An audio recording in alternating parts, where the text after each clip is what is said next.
নমস্কার, আমি কেয়া চক্রবর্তী নিয়ে এসেছি আমার স্বরচিত কবিতা মানো না মানো। কবিতা মানো না মানো, কণ্ঠ এবং কলমে কেয়া চক্রবর্তী। আমিও মানি একটি কথা, যে আছেন একজন সৃষ্টিকর্তা, যাকে কেউ বলে আল্লাহ, তো তিনিই ভগবান, তিনি বিধাতা।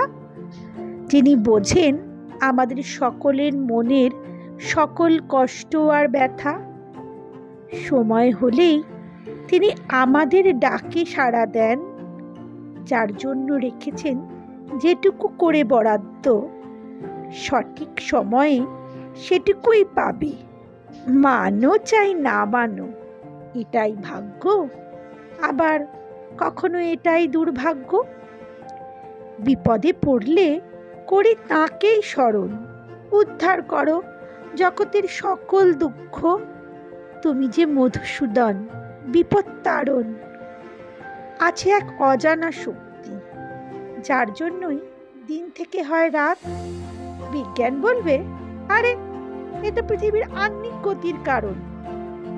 নির্বিচারে ধ্বংস করে গাছ, তার ফলেই আজ মানুষ করছে হাহুতাশ।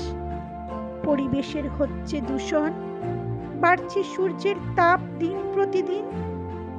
কলির প্রভাব বাড়ছে বলবে সাধুগণ। পাপ আর পুণ্য একই আনার দুটি রূপ। যদি তুমি টিকটিকির মুখ থেকে বাঁচাও আরশোলাকে, একই সঙ্গে পাপ এবং পুণ্য দুটিই পাবে তাতে। অভুক্তের মুখ থেকে কেড়ে নিয়ে খাবার, অন্যদিকে বিপন্নকে বাঁচানো কর্তব্য অবশ্যই তোমার। তেমনি কর্ম করে যেতে হয়, গীতায় আছে যা লেখা। কৃষ্ণ ভগবান হয়েও তাকেও সইতে হয়েছে তার কর্মের ফল ভোগ করতে দেখা।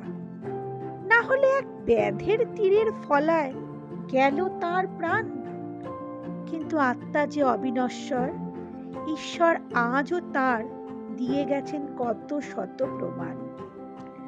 আজও যখন নবকলেবর হয়, সেই হৃদয়ের অস্তিত্ব টের পায় পুরোহিতগণ। নয়নপথগামীর পলক নেই, তিনি সদা জাগ্রত। মন থেকে তাকে করলে স্মরণ, তিনি তার সাধ্য মতো করেন সকল সমস্যার সমাধান। ঈশ্বরও চান যাতে আমরা পরীক্ষায় হই পাস, তাই তিনি রচনা করেন নানা চক্রব্যূহ। অর্জুনের মতো করতে পারি যেন হয় লক্ষ্যভেদ, না হলে রঞ্ছর হয়েও দেখিয়েছেন পথ, কি করে করতে হয় বিপদের থেকে পেতে ত্রাণ। তিনি আছেন বলেই দুরন্ত বিলে নাস্তিক থেকে হয়েছিলেন আমাদের সবার প্রিয় স্বামীজি। তাঁর বাণী আজও মরমে রয়েছে বসি। জীবে প্রেম করে যেই জন, সেই জন সেবিছে ঈশ্বর। পিতামাতা জীবন্ত ঈশ্বর, করো তাদের সেবা আজীবন। থাকতেই বোঝো তাদের মূল্য, তাঁরাই অমূল্য রতন। বিজ্ঞানের কাছেও নেই এমন অনেক প্রশ্নের উত্তর আজও। থাক না কিছু অমীমাংসিত তথ্য, যে আছে যার যার বিশ্বাস নিয়ে রত। মানুষ যেমন ভিন্ন, তার মতও তেমন ভিন্ন। কেউ পাপ করে গঙ্গায় ডুব দিলেই ভাবে পেয়ে গেলাম ভীষণ পুণ্য।